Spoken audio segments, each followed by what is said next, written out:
Greetings and welcome back to Room 303 in our chats with Emily, as we are calling our readings through the poetry of Emily Dickinson. We are in the Johnson edition. We turn now to poem 674, The Soul That Hath a Guest. And right away, another Sue poem here. Right away, we're back to a poem about self-sufficiency. You will remember our reading of poem 303. The soul selects her own society, then shuts the door to her divine majority present no more. Unmoved, she notes the chariots pausing at her low gate. Unmoved, an emperor be kneeling upon her mat. I've known her from an ample nation. Choose one, then close the valves of her attention like stone. Now, our assumption is that you've been following our stuff at learnstrong.net. Down that left-hand side, Chats with Emily is our playlist. I'm hopeful that you've worked through our set of introductory comments as well as the preceding poems. We've now worked with all the way up through 673. We just finished with The Love of Life Can Show Below. Now, there are many who believe that this poem is, the guest of this poem is actually a book or an author. Some have even suggested possibly Shakespeare. That the diviner crowd that's mentioned here is in fact the fellows, the poets, the writers that Emily loves, who is she's surrounding herself with. Now again, this is a poem written by a woman who decides herself to begin to pull away from society. Some have called her agoraphobic, some have called her a recluse. We have not used those terms, but we have pointed out that Emily was very much fixated on her reading and the diviner guest. And again, go back to 303 with that use of that word.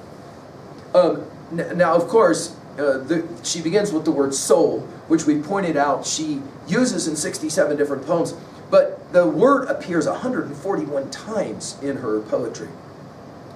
The soul that hath a guest doth seldom go abroad, diviner crowd at home obliterate the need. And courtesy forbid a host's departure when upon himself be visiting the emperor of men. Now, some have, like the scholar priest, has suggested that Emily's maybe musing on having read a passage or a bit of Antony Cleopatra's Shakespeare's classic, and that the emperor of men is in fact for Emily Shakespeare himself, which we've commented on her love of Shakespeare. You can make it this poem about that, or of course you could decide that she's referencing a single person, whether it be male or female. It could be Sue. In fact, the poem was shared with Sue. Notice we'll begin with the soul that hath a guest. Notice capitalized guest, doth seldom go abroad. In other words, if you have the thing that you the guest that you enjoy, you don't need any other guest. One is enough, if you will. And so Emily again suggesting, I don't need a lot, I just need what I got. Notice, diviner crowd at home, obliterate the need. You'll remember obliterate from 360, from 396, and 422. And I think it's also interesting that notice it is diviner crowd, singular, but not obliterates the need. Rather, she does this intentionally. She'll play with this kind of false ending, not wanting to put the ending there. But I think the point is that the crowd is in fact for Emily plural. In other words, all I need are the really important thinkers and writers that I enjoy. That's all I need. And courtesy, now we're back to the idea of a guest, forbid a host's departure when upon himself be visiting the emperor of men. In other words, if you have the right guest, the guest never leaves, which has led a number of people to believe she's not talking about an actual human being. Now, when we get to 683, we'll play a similar game with this poem. The soul unto itself is an imperial friend, or the most agonizing spy an enemy could send.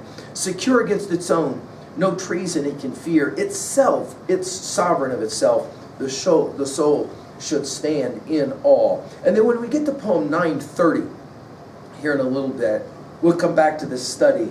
There is a June when corn is cut and roses in the seed, a summer briefer than the first, but tender indeed, as should a face supposed the graves emerge. A single noon in the vermilion that it wore affect us in return. Two seasons, it is said, exist, the summer of the just and this of ours, diversified with prospect and with frost. May not our second with its first so infinite compare, that we but recollect the one, the other to prefer. Again, Emily enjoying the idea of being alone. The only guest she needs is the one she invites.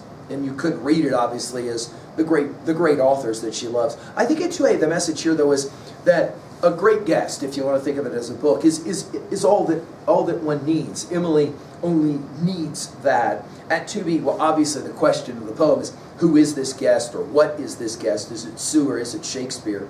At 3a, well, we mentioned, of course, 683 and 930, but I'd like to think about our study of Francis Bacon's Of Studies. We've given full lectures on it at learnstrong.net, but you'll remember that he comments there about the power of reading, and that some books are to be fully digested, and I think Emily would certainly argue that's her primary guest if that's how you read this poem. Finally, in 3b, for you, who or what makes up your diviner crowd, and to what degree are you very happy once you've got that crowd with you? I hope Emily is part of that group now. Thank you.